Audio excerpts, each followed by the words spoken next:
How's it going, Giants fans? My name is Alex with my co-host here, Anthony Rivardo. And today I want to give you guys three bold New York Giants takes for the 2022 season. Want to hear your thoughts, of course. And I think they're maybe not overly optimistic. They could actually be, you could consider them to be realistic to a certain degree. Definitely bold, though, in my opinion, based on the history over the past few years of specific players like Saquon, the offensive line, and the big headline names like Thibodeaux and whatnot. So I want to discuss those guys. Before we dive into these three bold takes, Anthony, how are you doing today, my friend? I'm doing great, and I really like the takes that we have to discuss. I think some of them might be realistic, as you mentioned, Alex. They could happen, but they're also not super likely, and I think they're pretty bold. One of them is particularly bold, in my opinion, but I'm really excited for this upcoming Giants season. I think there's a lot of different storylines that will take place. The Giants have some really exciting rookies to keep an eye on: Thibodeaux, Evan Neal, and they're going to tie into a couple of our bold takes today. And then they also have some interesting players that are returning from last season that have great storylines entering this year. Saquon Barkley, what's he going to look like coming off of a couple of shaky years? Kenny Golladay gets paid with this ginormous contract last offseason, totally lays a goose egg. How will he respond? There's just a lot of interesting storylines for the Giants, of course. Every year, Daniel Jones is an interesting storyline ever since he was drafted so early in that 2019 draft. So, again, I'm excited for this upcoming season. I know maybe the Giants won't be the best team in the league. They might not make the playoffs, whatever. I'm not really expecting them to, but I do think it's going to be one that's worth talking about in the history books for the Giants because I think it's a season where they will lay down a really nice foundation that we can build on for years to come. Yeah, hopefully we can. In Dable we trust. We've gone through a couple of tough head coaches, and we put our faith in them, and they've thrown it back at us in the face. And I really want to root for Dable. Seems like a great guy. Obviously, the players really like him, and it definitely feels like more of a family kind of situation than it used to in the past. And I think that's a really positive thing. But the first bold take that I have for you guys is Saquon Barkley will win the NFL's Comeback Player of the Year award. This one might be honestly the least realistic of all of them, just because I don't trust him in terms of health. When he is healthy, when he has good blocking, we know what he can do, right? Over 2,000 all-purpose yards and 15 touchdowns in 2018 with a patchwork offensive line. They were not very good. I think they were like 16th in run blocking, so they were below. They were about average in run blocking, and we saw what he did when he's healthy. But he said recently that he feels confident. His body is kind of back to where it is, where he needed it to be like the previous version of himself. And, he hasn't been this confident since his days at Penn State. So I think that's a really good sign for the Giants. But I still don't necessarily trust his right leg. He's had ankle injuries, knee injuries. And hopefully it's kind of healed up and looking strong. But all it takes, as we saw, is to step on somebody's foot and then bam, you're out for 5 games. So it's kind of tough. You can never tell what's going to happen in the NFL. Only had 593 yards last year on the ground and 263 through the air, had 4 total touchdowns. I think that if he can stay healthy, that's a big if. I think he could easily win that comeback player of the year award, Anthony. I think that's like the most realistic I could anticipate it being if he is healthy, but that's a big if based on the health history he has shown over the past few seasons. So what are you thinking about this bold take? I think that this is definitely a bold one. I think with Saquon Barkley, sure, maybe there is an avenue and a possibility where he does have that comeback player of the year, season and he really dominates. And if that happens, it's going to be because he gets really involved in the receiving game for the Giants offense. That's how they're going to unlock the next level of Saquon Barkley, turning him back into his 2018 version where he's not just a running back, getting him involved and making him a running back and a receiver. He was so heavily involved in the receiving game in 2018. He had 91 receptions, set a franchise record for the most receptions by a rookie in Giants history, and that was only 4 years after Odell Beckham Jr. burst onto the scene with that historic 2014 season. He broke his record there.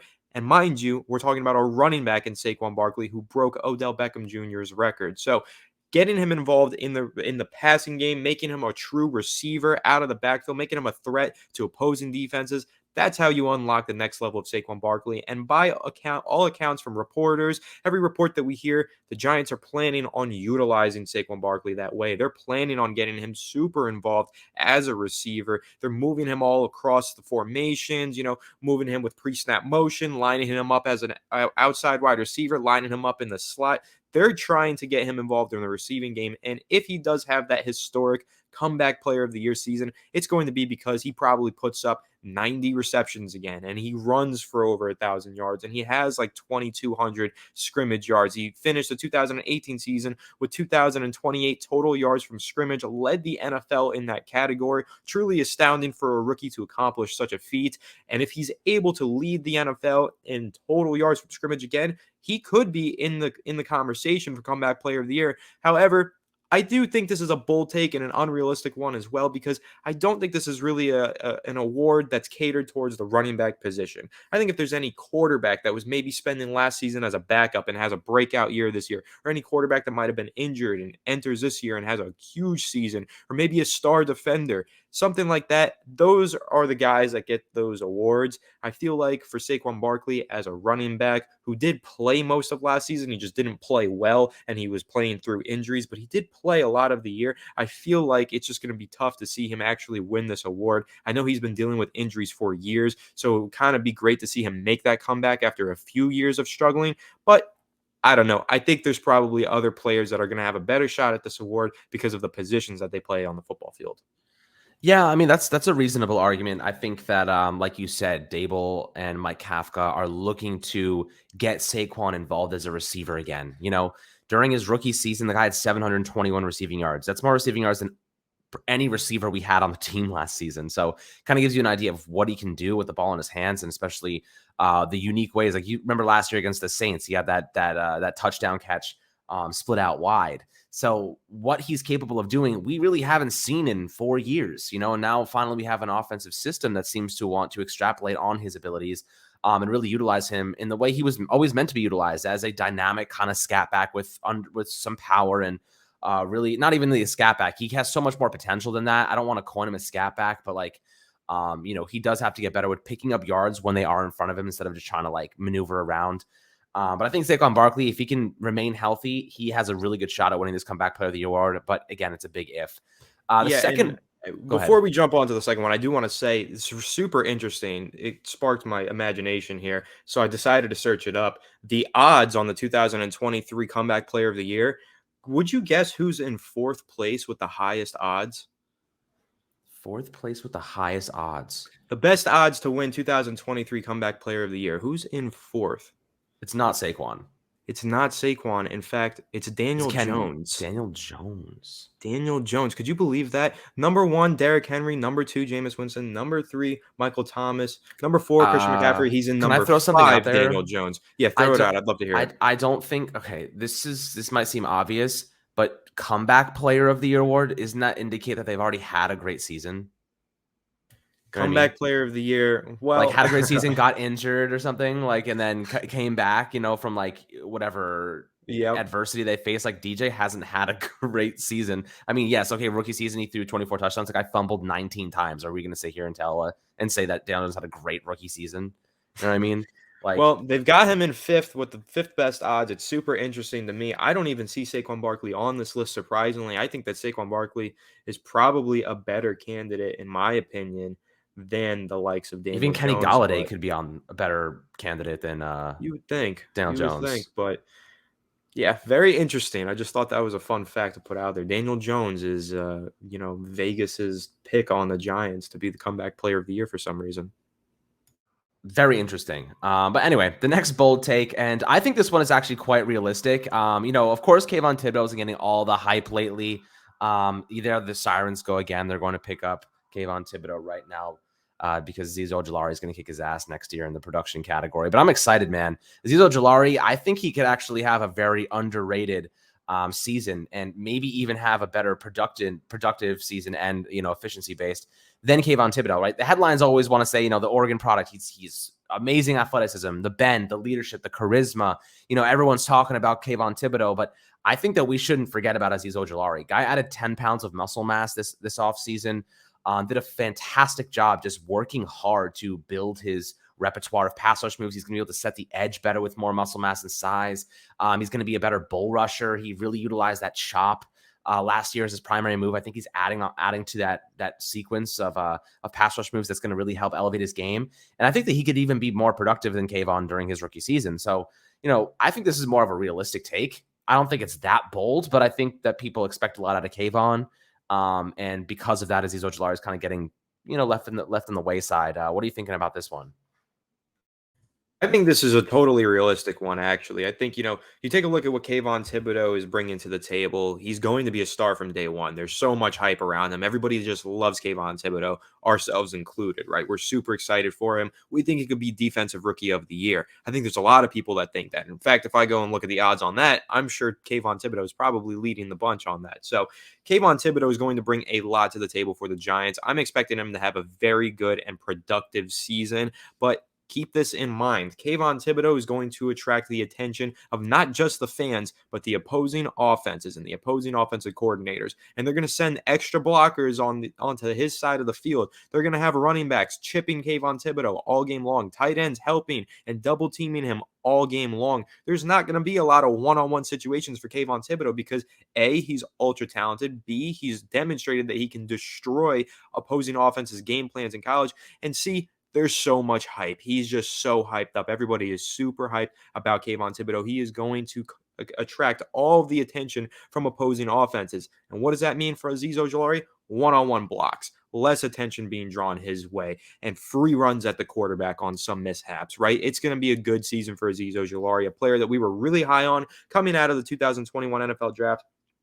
Giants took him. He had a phenomenal rookie season, over 8 sacks. He was great all year long. Maybe sometimes he kind of disappeared, but he was a rookie. For a rookie, he really was great. For an edge rusher as a rookie, I really liked what Azeez Ojulari brought to the table, and I do think that he's in store for a big breakout 2022 season. And because he's already got that year of experience underneath his belt, and he has the thing going for him where Kayvon Thibodeaux is catching all the attention, I don't think it's too unrealistic to say that he ends up with more sacks on the season.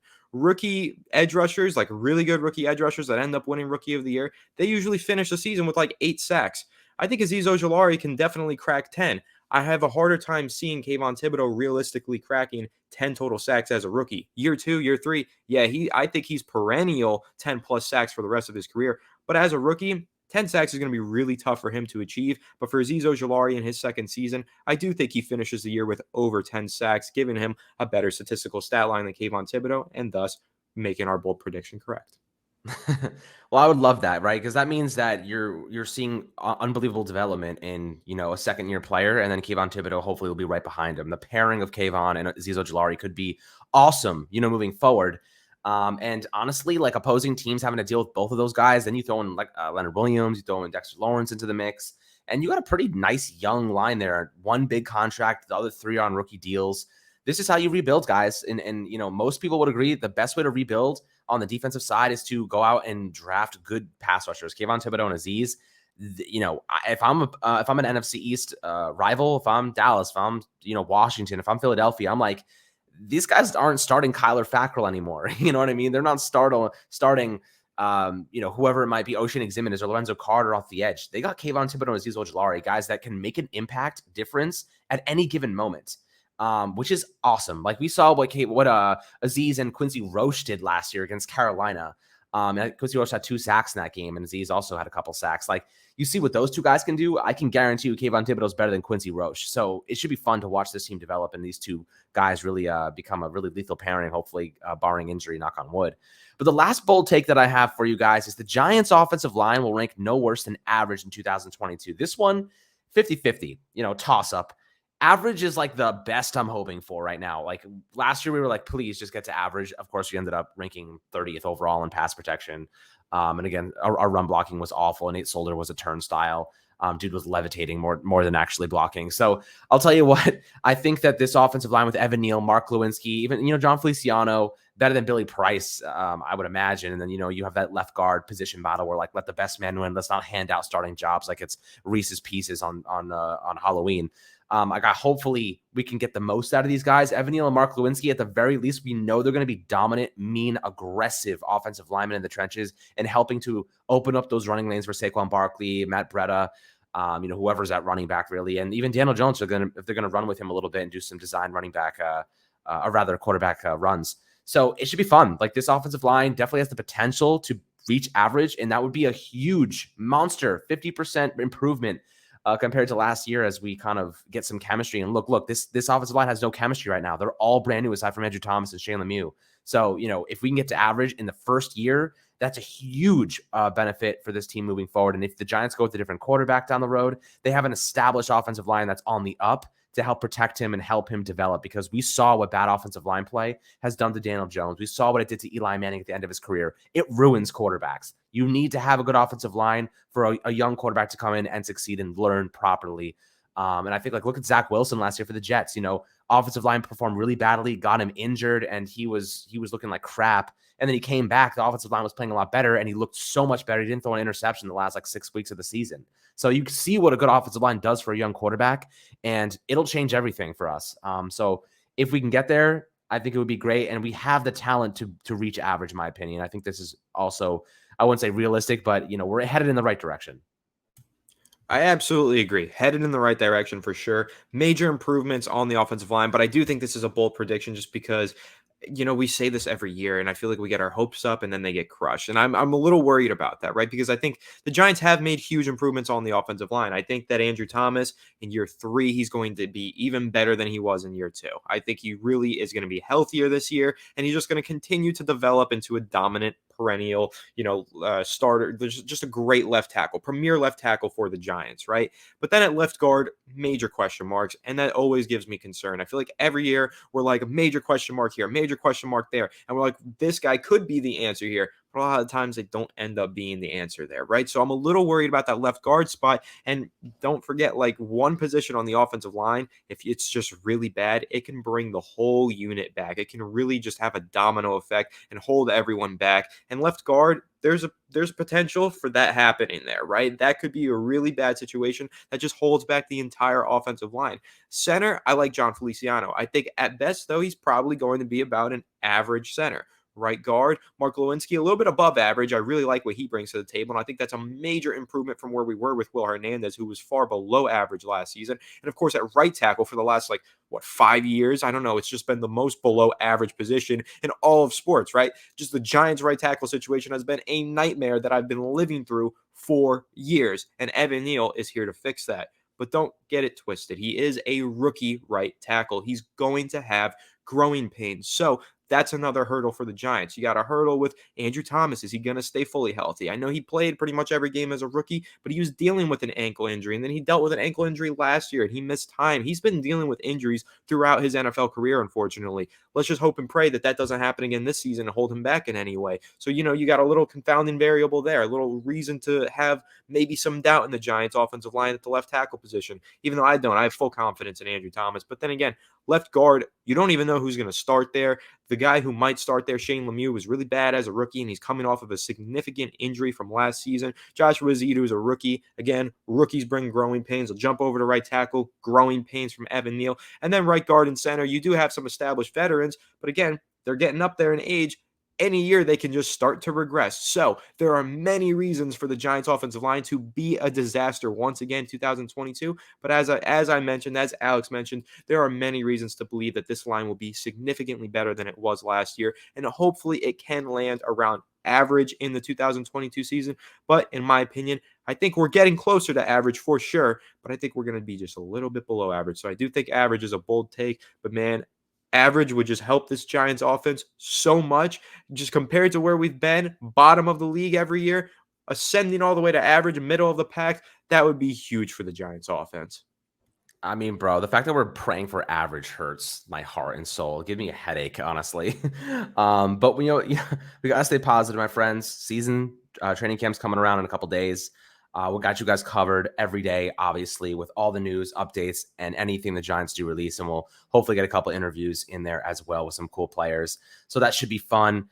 Hope you guys enjoyed this video. Would love to hear your opinions below on these bold takes. I'll list them off one more time. Saquon Barkley winning the NFL's Comeback Player of the Year award. Azeez Ojulari being more productive than Kayvon Thibodeaux during his rookie season. And, of course, the offensive line being average, which freaking hurts to say, but it's the reality for us.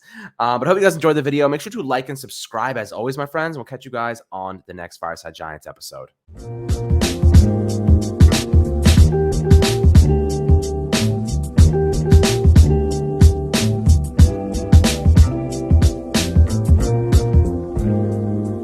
eso.